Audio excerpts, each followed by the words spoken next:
তার দয়ার কথা, তার কৃপার কথা আপনাদের সামনে আমি তুলে ধরব।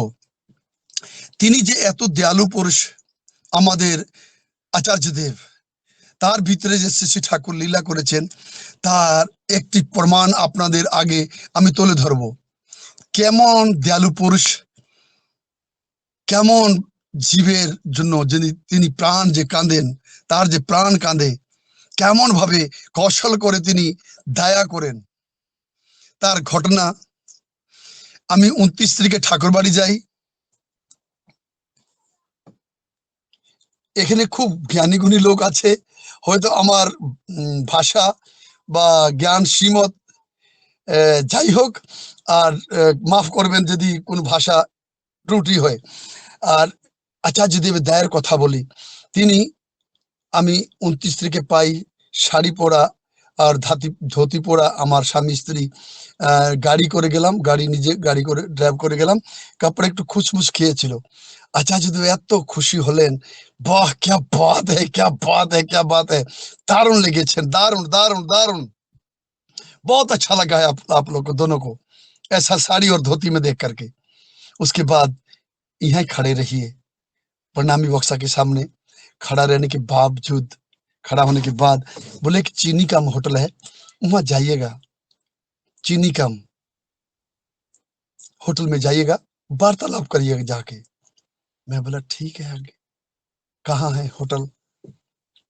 मेरे को बताया इस जगह में है, जो पुराना वाला नंद बाजार था, जो पहले हम लोग बहुत पीछे आकर के नंद बाजार खाना पड़ता था। সেখানে গিয়ে আপনি আলাপ করবেন যে আমাদের ওভারব্রিজ পার করে একটা শঙ্খ আছে, তার কোনাতে দোকান, চিনি কাম নাম দিছে, নতুন খুলেছেন। আর ঠিক আছে, যাব।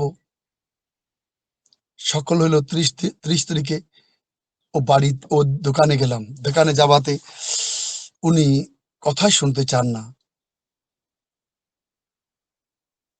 মালিক ছিলেন ও যে গার্জিয়ান, দুটা ছেলে আর ওনার স্ত্রী, ওনার বউ। তো উনি হোটেল খুলেছেন, লোক সংখ্যা তখন ছিল না, আর হোটেল তখন কাস্টমার নাই। তো আমার সঙ্গে কথাই বলতে চান না, আর বলে দূর দূর থেকেই, হ্যাঁ আচার্যদেব, হ্যাঁ আমাকে একদম কার্তিক সরকার, ঋতিকরা অমক লয় তমক লয়, 30-35 হাজার টাকা মাসে দক্ষিণা পায়, হ্যান ত্যান, আমাদের শিব হনুমান ইত্যাদি ইত্যাদি কথা ঢের। 1 ঘন্টা আমাকে তারপরে বসলো আমার সঙ্গে, আমার কথা শুনতে হবে, আমার কথা শুনতে হবে। बोलिए बोलिए, हमें तो, मेरे को चाचा भेजा आपका बात सुनने के लिए, आपका बात सुनने के लिए। আর হ্যাঁ, মানে हम लोग का शिव बाड़ी, মানে এই 5 লাখ লোক হয়। আমি হনুমানের মানি, হনুমানের পূজা করি, শ্রীকৃষ্ণ ভগবান আমাদের আমি মানি। हम ये सब ठाकुर ठुकुर कितना आदमी इधर में आता है, कितना नाना रकम का वाद उपवाद, माने गाल गलोच। सुनते सुनते सुनते मैं दादा जाऊं ना कुछ बोलूं। यादव लिखते हैं, उनका लड़का पगड़ी बांधता है, गुरु नानक जी को थोड़ा फ्लो करता है, वो लड़का नहीं था। तो मैं कुछ बोलूं ना जाऊं। मैं अभी गाड़ी में बैठा हूँ, दया करके हो तो आप लोग को साउंड इधर में कैसा आ रहा है नहीं जानता हूँ, अभी अभी दीक्षा खत्म हुआ। तो जो भी हो, तो मैं जाऊं ना कुछ बोलूं? बोला बोलिए। मैं बोलूंगा तब जिस तरह मैं आपका मन से दिल से सुना हूं। आपका मन का भड़ास जितना निकालना है, और आपको 15-20 मिनट यदि बोलना है तो बोलिए, आधा घंटा और बोलना है तो बोलिए, मैं सुनने के लिए राजी हूं। आपको मेरा 15 मिनट बाद, ओनली 15 मिनट बाद सुनना पड़ेगा, ध्यान से एवं चुप होकर के, बीच में नहीं बोलना है। चुप्ती हो गया, बोला ठीक है। आदमी रिटायर किया है, बीजेपी का लीडर है, गुंडा टाइप का आदमी है, धनी मनी आदमी है। मैं बोला जो हनुमान जी का आप मेरे को बात बोले हैं, हनुमान जी उड़ता था, उड़ा है, सुना है? बोला हाँ, यस। उसके बाद कोई आदमी उड़ा? उसके बाद का उदाहरण दीजिए, हनुमान से क्या सीखा आदमी? कोई उड़ना सीखा? हनुमान जी ने छाती फाड़ के दिखाया। दूसरा कोई उदाहरण दीजिए कि कोई छाती फाड़ के दिखाया हो। हनुमान जी को हम अनुसरण और अनुकरण करेंगे तो हमारे जीवन में हम होना पड़ेगा ऐसा। आपका शिव का बात बोला कि यह 5 लाख लोग खाता है। मेरी वहां में गुरुद्वारा में सोना मंदिर में 1 लाख डेली खाता है। उससे मेरे जीवन में क्या प्रभाव डालेगा, क्या आता जाता है मेरे जीवन में, इत्यादि इत्यादि बहुत बातें करने के बाद मैं बोला मैं जिसको अनुसरण और अनुकरण करता हूं उसका बात बोलता हूं। अभी आप एक भी नहीं करते हैं जिसका अनुसरण और अनुकरण करते हैं। उसके बीच में उसने नाक में उंगली मार दिया, नाक में उंगली मार करके यहां मूछ दिया। साला कदाचारी लोग, आपके होटल में कोई साला आएगा ही नहीं। कदाचारी लोग इष्ट निष्ठ न होए, तार हाथे आल जल विष बोनी होए, ठाकुर जी ने बानी बोला है। तो आदमी थोड़ा थोथा फोथा खा गया। जब मैंने पूरा कठोर से बोला एकदम, मेरे ठाकुर जी को इतना गाली देने के बाद तेरे को मैं और खीर पूरी परोसूंगा? मैं सरदार हूं, सीधा कर दूंगा। तलवार लगा के गया था, पंजाबी ड्रेस लगा करके। मां जय गुरु, थोड़ा आता हूं, थोड़ा आता हूं, उधर बैठिए। तो उसके बाद थोड़ा आदमी और चुप हो गया कि लगता है इसके सामने मेरा चलने वाला नहीं है।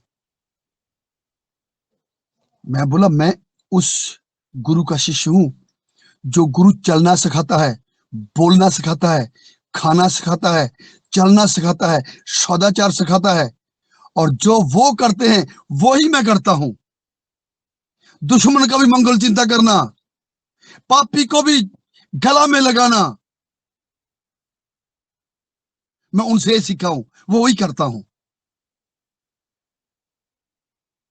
तो हमको क्या करना पड़ेगा? आपको दीक्षा लेना पड़ेगा। बोला दीक्षा तो मैं तो नहीं लूंगा, मेरा बच्चा, मेरा लड़का लोग को ले जाइए।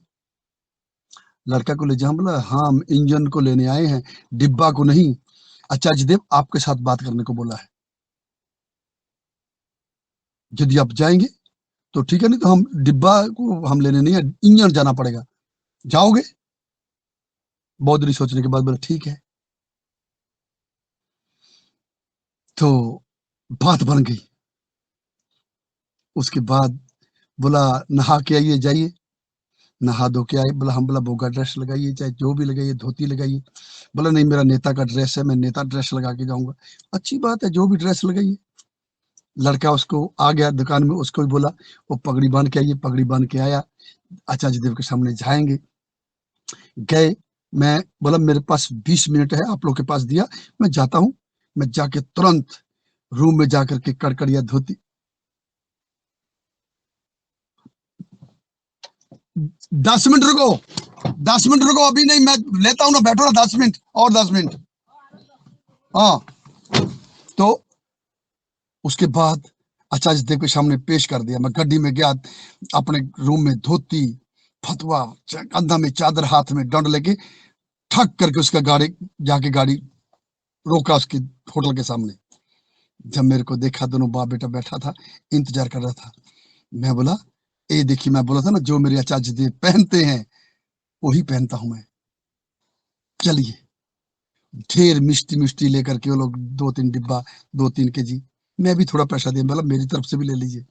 तो वहां पहुंच के आचार्य देव का अदालत में पेश किया, और वहां बोला प्रणाम करो। प्रणाम किया, उसके बाद में खड़े हो गए।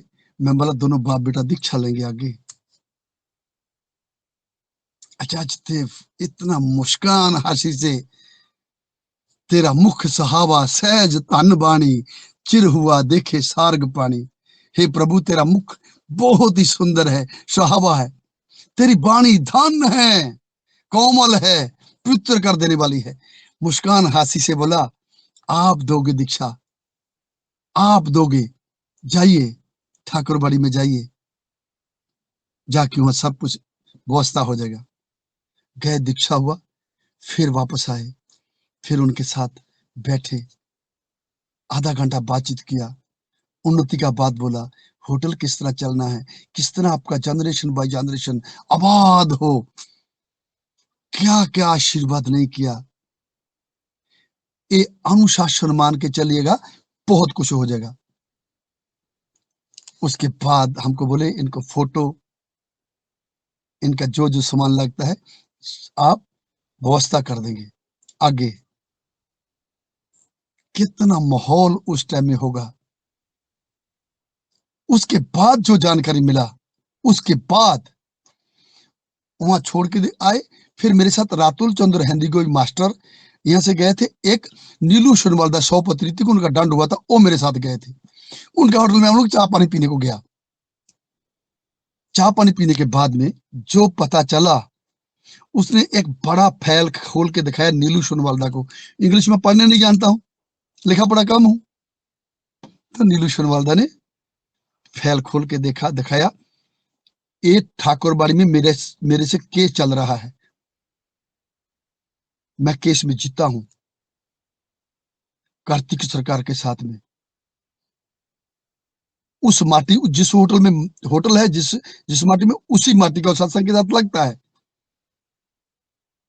और इतना बड़ा फाइल दिखाने के बाद बोला एकमात्र ये सरदार जी आकर के हमको जिस ढंग से बोला, और जो शासन किया सरदार जी ने, कोई किसी का हिम्मत नहीं था हमको आगे शासन करके इस तरह की बात बोलना। कितने यहाँ में लोग आते हैं, कितने लोग आए, डॉक्टर लोग यहाँ आते हैं, लेकिन सरदार जी ने जो मेरे को शासन किया, जो एकदम दम दिया, एकदम बोला, निस्तब्ध हो गया मैं। बहुत अच्छा लगा। कल में उसका लड़का फोन किया शाम के टाइम में 8 बजे, मैं ठाकुरबाड़ी जाता हूँ, स्थिति भेज करता हूँ और भोग निवेदन करता हूँ। मैं जाते हुआ, मैं बोला फिर मैं आ रहा हूँ शनिवार को। उनका माँ, उनका छोटा भाई और छोटा भाई का बहू दीक्षा होना बाकी है। और ये है आचार्य देव का दया, ये है उनका कृपा। एक दुश्मन को भी किस तरह गले लगाते हैं। जो आचार्य देव के साथ वाद विवाद करते थे, मैं समझा कि तू कितना दयालु पुरुष है, जो तेरा बात नहीं मानते हैं उसको भी आप गले में लगाते हैं। आहा हा हा हा हा। ये रिसेंटली 30 तारीख को घटना हुआ। मेरे ऊपर में इतना कृपा उन्होंने किया कि तू दीक्षा देगा। कितने लोग हैं ऋतिक वहां में, मैं तो एक साधारण आदमी हूं। मेरे को जो पकड़ के रखा है उन्होंने कि देखो ये मेरा गुरनाम सिंह है, इससे हम कुछ भी करा सकते हैं, कुछ भी। क्योंकि जो उनका हो जाता है, जो उनके ट्यूनिंग मिला लेता है, और उससे वो करवाने का मादा रखते हैं, करने का मादा रखते हैं। गुरु नानक जी ने बोला, करे करावे आपे आप, मानस दे दे कुछ नहीं हाथ। वो करता भी है, करवाता भी है, मनुष्य के हाथ में कुछ भी नहीं है। वो दयालु पुरुष है, परम प्रेममय श्री श्री ठाकुर अनुकूल चंद्र। और तारी वंशधारा रहतो शरीरे सुप्त থেকে জ্যান্ত তিনি निरंतर। उसके बाद आकर के तो मैं विचरण कर रहा हूँ, दीक्षा का काम कर रहा हूँ। अभी सुबह सुबह नहा धो करके 3 दीक्षा हो गया। अबिंदा का जन्मदिन में पंजाबी आदमी बोका घाट में जा करके उसका परिवार को जाजन करके बोका घाट मंदिर में शिष्य अबिंदा का जन्मदिन में दीक्षा दिलाया। फिर काल में एक माटी दान करने के लिए बगान का एरिया में, बगान का आदमी माटी दान करेगा, लिखा लिखी करके शनिवार को फिर जा रहा हूँ एक माटी प्रार्थना गृह बनाने के लिए। वो दान किया माटी, वकील के साथ लिखा लिखी हो गया। अभी देवघर फिर टिकट काल में कर लिया हूँ 6 आदमी का, जाऊंगा मालिक के पास। ये है मेरा जीवन का, उनकी दया का बात आप लोग के सामने रखा हूं। समय नहीं है, दीक्षा लिया, वो लोग कुछ मेरे को दक्षिणा देना चाहता है। और ऐसा ही जो बाटिया कुमदना कौन एक रीतिक था, बोला आगे वो अब प्रणाम लेता है, ब्राह्मणों से भी प्रणाम लेता है और वो दक्षिणा लेता है। ठाकुर जी के पास कंप्लेन किया, अच्छा ताई ने की, बुलाओ उसको। बुलाने के बाद में आए, तू सुनता है, दक्षिणा लेता है, प्रणाम लेता है, ब्राह्मणों ब्राह्मणों का भी प्रणाम लेता है। हाँ जी, लेता हूँ, लेता हूँ, लेता हूँ, आगे लेता हूँ। बोला, जब प्रणाम करते हैं, मैं आपका डांड आगे में कर देता हूँ। मेरे को कोई प्रणाम करने वाला कौन? मेरा क्या योग्यता है? मैं क्या आशीर्वाद कर सकता हूँ? मेरा कोई बात मानता है? आशीर्वाद तो अनुशासन होता है। आशीर्वाद तो आप दे सकते हैं, आपका अनुशासन में हम। मेरे को कोई प्रणाम नहीं करता है, ना मेरे को कोई दक्षिणा देता है। इस तरह जीवन यदि जिया जाए तो जीवन में बहुत कुछ की प्राप्ति हो सकती है। नहीं तो असंभव है उनका दया पाना, उनका कृपा पाना। দাদারা মায়েরা, আপনাদের মঙ্গল প্রার্থনা করি, আমরা যাতে তাকে খুশি করি, তার যতই খুশি তার চরণে অর্পিত করি। कि তুমি প্রভু তৃপ্ত থাকো, তুষ্ট থাকো, আনন্দে থাকো, সংঘাসনে বসে হাসতে থাকো। এই প্রার্থনা পরম দয়াল শ্রী শ্রী ঠাকুর আতুল চরণে। হে আচার্য দেব, তুমি থাকো, তুমি থাকো, তুমি থাকো, তুমি থাকো। বন্দে পুরুষোত্তমম, বন্দে পুরুষোত্তমম, বন্দে পুরুষোত্তম। দাদা, জয় গুরু।